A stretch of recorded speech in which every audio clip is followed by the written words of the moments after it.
Oi pessoal, eu sou o Liber. Sou o Rodrigo. E hoje no Kitnet HQ nós vamos falar sobre essa incrível história em quadrinho, Os Invisíveis. Puta que pariu. Então, né? Então. Depois da piada infame. Então, né? Eu tive que fazer, desculpe, foi mais forte. Os Invisíveis, do Grant Morrison, sabe aquele escocês que todo mundo acha que é um gênio dos quadrinhos? Ele é legal. Não, ele é bom. Cara, o Daí é gênio, porra, né? Não, mas o Grant Morrison, ele é bacana. É que assim, primeiro... Ele é o Will Eisner agora. Não, ele não é o Will Eisner. O Will Eisner é um gênio, ele não é um gênio. É um cara bom. Faz coisas boas, coisas medianas, coisas ruins. Então, isso aqui, Os Invisíveis, 1994, se eu não me engano, que ele foi lançado. Isso aqui é bem divertido porque, se você leu o livro dos Superdeuses do Grant Morrison, você leu o livro dos Superdeuses do Grant Morrison? Não tive Então, paciência. eu li o livro dos Superdeuses do Grant Morrison. É mais ou menos que nem a Verdade Tropical do Caetano Veloso.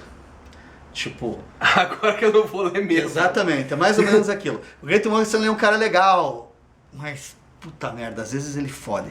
Agora, assim, Os Invisíveis é um dos títulos da Vertigo mais celebrados dos anos 90. Assim. Verdade. É o Preacher, o Sandman, o pessoal fala muito do Monstro do Pântano, do Homem Animal, que é do Grant Morrison, né? Mas assim... O Homem Animal não era da Vertigo. Ah, tem razão. O Homem Animal, depois ele ficou da Vertigo. Depois, mas que são aquele conjunto de historinhas que inspirou o selo Vertigo, né? Fora da caixinha. E o que acontece? Vertigo cresceu dentro da DC e, tipo, eles extrapolam com a ideia dos super-heróis. E Os Invisíveis, pra mim, extrapolam... Quer dizer, aí começam as minhas considerações. Ele extrapola as ideias dos super-heróis, mas... Sendo super-herói, ele extrapola, né? Porque o Morrison, ele tem... É uma série que foi muito importante nos anos 90, né? E o Morrison, a pretensão dele, aqui tem o que ele queria fazer. O que é Os Invisíveis, né? Alcance a visão, flex mental, Ó, essa é a HQ, segundo o Morrison, né? Essa é a HQ que eu passei a vida querendo escrever. A HQ sobre tudo. Ação, filosofia, paranoia, sexo, magia, biografia, viagens, drogas, religião, OVNIs. Faça você sua lista. E quando chegar à conclusão em algum momento lá na frente, eu prometo revelar quem governa o mundo, porque a vida é exatamente como é, o que acontece e o que acontece quando morremos. Então, pretencioso. Esse é o ponto do Grant Morrison. É um cara pretencioso. Cara, às vezes ele acerta, às vezes ele erra, mas ele é pretencioso. É assim, se ele não é pretencioso, ele é um marqueteiro do caralho, né? Tipo assim, basicamente... Ele é um marqueteiro do caralho, é bem pretencioso. Segundo as palavras do Grant Morrison, essa aqui é a melhor HQ do mundo. Sobre tudo. Do planeta, do universo. É a Barça, é o Mirador, a enciclopédia absoluta do universo. É o Wikipedia. É o Hitchhiker's Guide to the Galaxy. Claro, tudo que você precisar, tudo aí. tá aqui. Bom, pode parecer que eu tô tirando um sarrão, mas isso não significa que eu não gostei. Eu particularmente gostei bastante. Eu gostei médio. Eu acho que tem uns problemas, mas ela é uma proposta de quadrinho. Primeiro, na época que ela saiu, ela foi ousada. Sim. Ele extrapolou. Aonde ele estava, ela era ousada, né? Vamos colocar claro. Se ele tivesse lá na Europa, junto com os Enki Bilal, os Drulier, ele não seria tão ousado assim. Ora, se ele tivesse na Europa, junto com os Enki Bilal, os Drulier, ele podia ter feito álbuns fechados, reduzidos, e com uma arte um pouco melhor. Que sem desprestigiar o trabalho do Steve Iwell e da Jill Thompson, que eu curto pra caramba, já falei da querida Jill Thompson antes aqui. Mas, gente, tá fraco, né? É o padrão, é o feijão com arroz. Não é que seja ruim, mas tá ok, assim, não tem nada demais a arte, assim. Tipo, serve. Aí são duas histórias que acompanham aqui, quer dizer, dois arcos que eu considero, né? O primeiro apresenta o Danny McCowan, que é o Jack Frost, não? Que vai ser o Jack Frost. Que é o piazão que... O que aconteceu? Os Invisíveis... Moleque, cara, as pessoas não sabem o que é piá. Só aqui em Curitiba as pessoas sabem o que é piá. Então, é um piazão e ele... Tipo, o que acontece? Ele é um piá revoltado lá de Liverpool. Daqueles assim... se você gosta das histórias do Grant Morrison, esse tem um toque muito forte de Mate Seu Namorado, Kill Your Boyfriend, que ele lançou mais ou menos na mesma época. Então são adolescentes perdidos com altas doses de violência, drogas, sem se encaixar. A mãe dele não gosta dele, põe ele pra fora de casa pra poder receber outro cara. Tipo, ele se sente rejeitado, ele toca fogo na biblioteca na escola e é preso. Daí mandam ele para um reformatório que não é um reformatório normal. Lógico. Daí nesse reformatório, aí o que acontece? Nesse meio tempo você vai tendo os flashes e você vai descobrindo os caras estranhos, que ele em nenhum momento explica o que é. E na verdade em nenhum momento ele explica o que é, porque você meio que deduz que os invisíveis é alguma coisa E o King Mob é o próprio Grant Morrison, né? Que é uma Não, caricatura dele. Então, aí entra o momento, a coisa Caetano Veloso Arrogante. do Grant Morrison, que ele se pretenciosa. representa. Se você lê a biografia dele, ele começa a viajar, ele começa a colocar essa experiência. Mas assim, eu acho que é rico. Eu acho que é muito rico, assim, a experiência, porque ele quer fazer um negócio diferente. Isso eu acho que é isso muito legal. É louvável. O que eu não gosto realmente é que ele faz um texto muito empolado, mas isso é uma característica dos anos 80. Eu acho que ele complica demais o que ele podia colocar com mais naturalidade na boca dos personagens. Essa é a minha opinião. Agora, a minha também. O cara é muito verborrágico. Agora, muito... tem umas coisas que eu acho muito legais. Se você está folheando aqui, você ainda não conhece os personagens e de repente, num determinado momento, aparece um dos invisíveis. É a primeira vez que você está vendo ela e ela aparece em primeiro plano. E você não faz ideia. E não faz ideia de que é ela. Aí, a outra personagem, que é a Ragged Robin, aparece de costas, entregando uma moedinha pra ele, e você não percebe. Essas coisas caracterizam isso é legal. o Grant Morrison. Isso é legal. Isso é coisa que ele coloca nos melhores gibis, que, tipo, são umas pontas. Você não consegue ler uma vez. Isso é muito bom. Isso é legal. É muito legal, muito bom, assim. E o legal também é que os invisíveis, não sei quantos que eles são ao redor do mundo, eles são muitos, mas esse grupo específico, né? São 5. Né? São 5, não sei se sempre são 5, disse aqui que são 5, mas eu não me arrisco a afirmar nada sobre os invisíveis, porque parece que tudo é líquido, né? E o que é legal é que o Morrison ele tem essas coisas. Por exemplo, um dos elementos dos invisíveis é a Fanny, que é um travesti. Né? Até é legal que tem uma cena lá que o cara pensa que matou ela, mas na verdade ele esfaqueou a prótese de silicone, assim.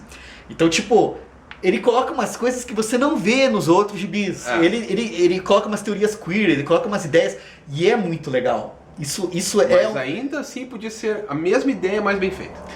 Olha, eu acho assim, o problema, o meu único porém que eu vejo é que é muito verborrágico. Eu acho verborrágico e pretencioso. Mas não, eu não tenho problema com a acho que não precisava fazer tanto. Daí ele vai pra... É que ele tem um ego gigante. Então. Não precisava, né? Não precisava. Ele podia fazer uma história tipo Planetary. A primeira história é introdutória. Então o Piá tá na rua. Quer dizer, o Piá tá na recrutado, rua. Né? Sabe aquela coisa do Clube da Luta? O Clube da Luta lá, não só no Clube da Luta, o próprio V de Vingança tem essa situação. Você tem a tua vida, os caras destroem, tiram tudo que você tem na tua vida para reconstruir em cima do zero. Acontece com a Eve no V de Vingança e acontece com o narrador do Clube da Luta. Ele explode, ele não tem nome. Edward Norton. Ele não tem nome. O Edward Norton no filme. Ele é o Tyler Durden. Isso. Se você não assistiu o Clube da Luta, sorry. Mas enfim, o apartamento dele explode no começo, ele vai parar na miséria. Isso. Então tem essa coisa de você abrir mão. Tanto é que no final do texto aqui, o Grant Morrison, no texto dele, ele fala destrua esse gibi lá no final. Assim, queime. Então tem toda uma ideia assim de anarquia, de destruir.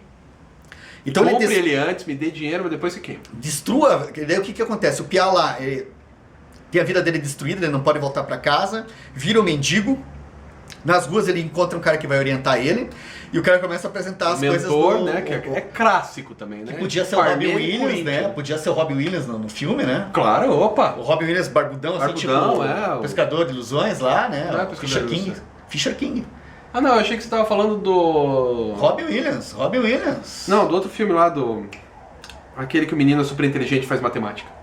Sim. Que ele também é o mentor. Também faz o mentor, podia ser, cara. É assim, barbudo, explica todas as coisas da vida.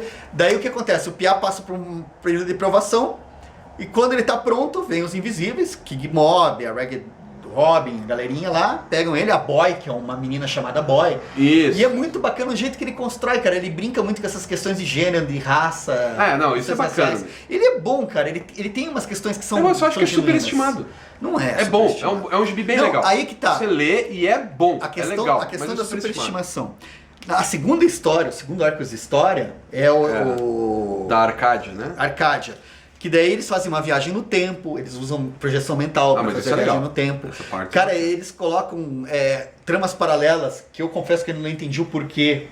Lá com o Percy Shelley, a Mary Shelley, aquela que fez, como é que é o nome do... Frankenstein. O Frankenstein, né? Autores do Frankenstein. Eles colocam como personagem da história o Marquês de Sade, que os invisíveis vão pro passado resgatar ele. Ainda não se sabe por que vai ser. Só que o que acontece? As coisas acontecem e você tem uma torrente de informação muito grande. Ele Não, coloca você tem muita que ler devagar, informação. né? Tem que ler Você devagar. tem que ler devagar e tem que ler... Você não vai ler no ônibus. É uma história que Trabalhando. ela é trabalhosa, ela exige mais, porque ela joga muita informação. E que nem eu falei, num quadrinho tem alguma coisa que provavelmente lá pra frente ele vai trazer de volta. E eu não acredito que ele planejou tudo. Eu acho que ele vai jogando, ele tem as ideias, e daí ele se dá ao luxo de usar elas pra frente ou não. Não sei como é que foi a escrita dele, mas eu acho que foi um negócio bem orgânico. E acho que tem a ver com a proposta dele. Enquanto o Alan Moore é metódico, tipo, cada folhinha que você desenhou no cenário tem um significado, pesquisa e tal. O Morrison, ele é dadaísta, ele sempre se afirmou dadaísta e surrealista. Não, ele é o meio acaso, assim, meio caos, assim. Não, Os mas personagens. o personagem tem uma conduta. Tem uma conduta e tal, mas, assim... Surrealista vai lá, mas dadaísta as acho que não. construções, os cruzamentos que você faz, ele deixa muito aberto.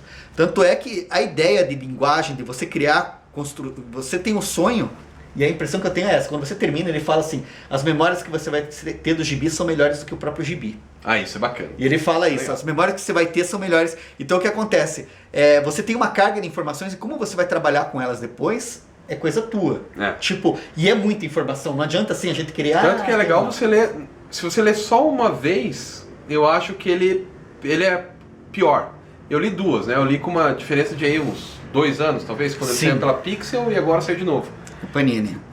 E agora ficou melhor. Mas mesmo assim eu continuo achando que é pretensioso. Ele é trabalhoso. E ele tem uma hora aqui que eles encontram a cabeça de São João Batista, mecânica assim e tal. Isso não, sabe que é difícil falar de spoiler? Porque eu acho que Os Invisíveis não é uma história em que o acontecimento é importante. Não é que nem o Game of Thrones que você quer... se você souber quem que é o defunto da semana, cagou todo o episódio. Não é Game of Thrones isso aqui. Isso aqui é uma história que acho que mais que sobre acontecimentos é sobre ideias e conceitos. Sobre linguagem, né? Ele lida com a linguagem também.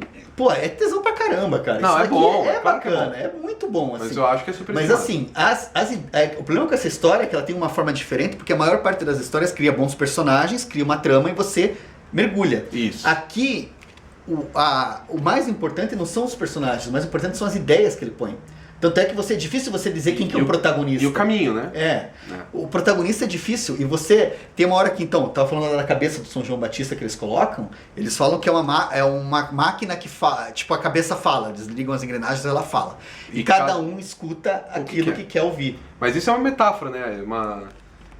Porque qualquer coisa, você escuta ou você lê aquilo que vem de você, né? Sim, só que eles fazem essa referência em vários momentos aqui. O Shelley vai falar isso também.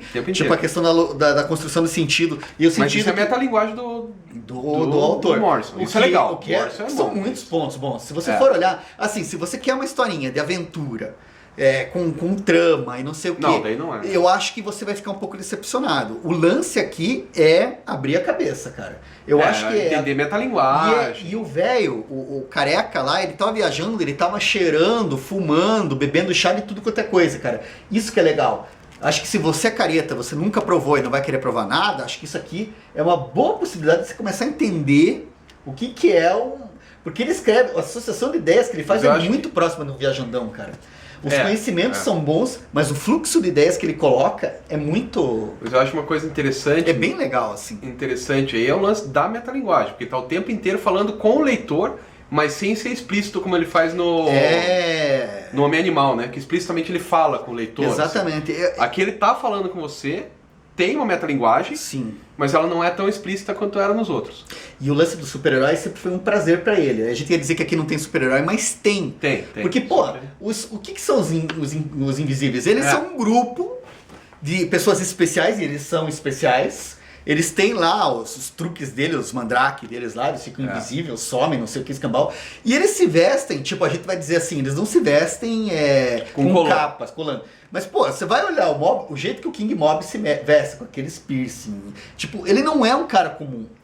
É uma outra figura, assim, a Ragged Doll, a Ragged Robin lá, com aquela maquiagem pesada, aquele cabelão dela. Parece a Arlequina. Eles parecem uma banda, eles são uma banda. Daí a gente pode... meio banda, meio super-herói. Eu acho que tem a ver, assim, eles não se assumem como super-heróis, mas acho que tem muito essa coisa do Grant Morrison. Eu acho isso bonito, cara. Isso é metalinguagem. Porque ele vê essa coisa do super-herói... Ele sabe que ele tá numa editora de super-heróis, né? Sim.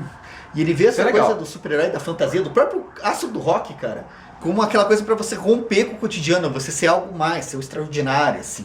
Então acho assim. Mas ainda assim, continuo achando que é pretencioso. É pretencioso, mas cara, ele é pretencioso, só que ele acerta muita coisa. Eu não, acho acerta muita coisa. Eu acho assim, eu acho que ele não é superestimado, acho que ele é trabalhoso.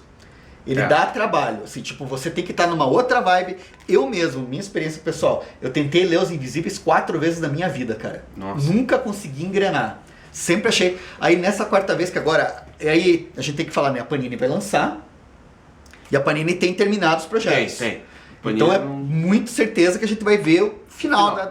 E talvez aí até mude minha opinião, né? Sim. Chega no final e fala, eu pô, acho cara é um assim gênio. que vale, cara. Eu acho que esse aqui, o gibi, é um gibi viajandão. Não, aí que tá, a gente tem que ver os leitores, os outros leitores, o pessoal que tá lendo as outras opiniões. Não sei se ele é uma coisa que vale só pros anos 90, ou se é atemporal, se vai valer sempre.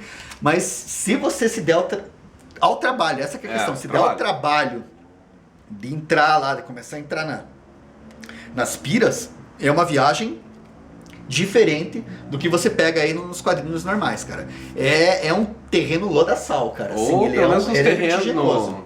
nos gibis de super-herói tradicionais, né? Porque se você pegar uns caras europeus, assim... Por exemplo, o Companheiros do Crepúsculo, é mais difícil do que isso aqui. não, mas é questão de dificuldade, mas é questão de viagem, de romper com... Os Companheiros do Crepúsculo tem bastante a ver com isso, né? Pois é, né? Só que eles são bem mais... Cara, eu acho que isso daqui dá pra comparar lá. Eu acho que dá pra comparar com o Planetary também, aquelas ideias Mas o narrativas. Planetary é melhor. É E o que Companheiros do Crepúsculo também é melhor. É que o Planetary é mais fácil, né? Você consegue entrar mais fácil nas histórias, com as referências afetivas e tal. Não, assim. eu acho que o Planetary ele tem uma linha mais bacana pro leitor compreender, é mais legal. Não, Mais legal, e pronto. Eu acho assim, é trabalhoso, minha opinião. Sim. Mas vale total a pena. Eu acho que não é superestimado, não. Acho que vale a pena mergulhar. Tá, talvez eu mude de opinião. Né? Eu acho que vale a pena mergulhar. Cara, é que ele dá trabalho, ele é fora da curva. Mas ele é bacana, cara. Eu acho que ele marcou uma geração assim. Eu quero ver o que o pessoal vai dizer hoje. Né? Mas eu particularmente, agora que eu tô entrando no universo dos Invisíveis, eu tô achando válido. Porra, levaram o Marquês de Sade pra uma rave, cara. Bacana. Isso é legal, cara. Ele tem umas coisas assim. Afinal, como ele mesmo diz, porra, eu fui parar na Bastilha por falar sobre isso, os caras estão fazendo isso na frente de todo mundo. Cara, é bacana o lance da imagem. Velho, assim, mas vale conferir. E a edição tá bacana, R$25,90 eu acho legal. Bom preço, né? Honesto. Tipo, são 232 páginas, assim. Vale a Gente, pena. Vale e eu recomendo, assim. Eu vou entrar, eu tô entrando nos Invisíveis agora, vou entrar na viagem, assim, vou entrar na pira. Acho que vale a pena. Acho que o Morrison, ele é estranho, assim, ele comete alguns deslizes, assim, grosseiro, mas acho que vale a pena acompanhar. Todos os deslizes grosseiros dele vêm do ego. Mas então, beleza. Né? Beleza. Chega, né? Chega, né? Fechou.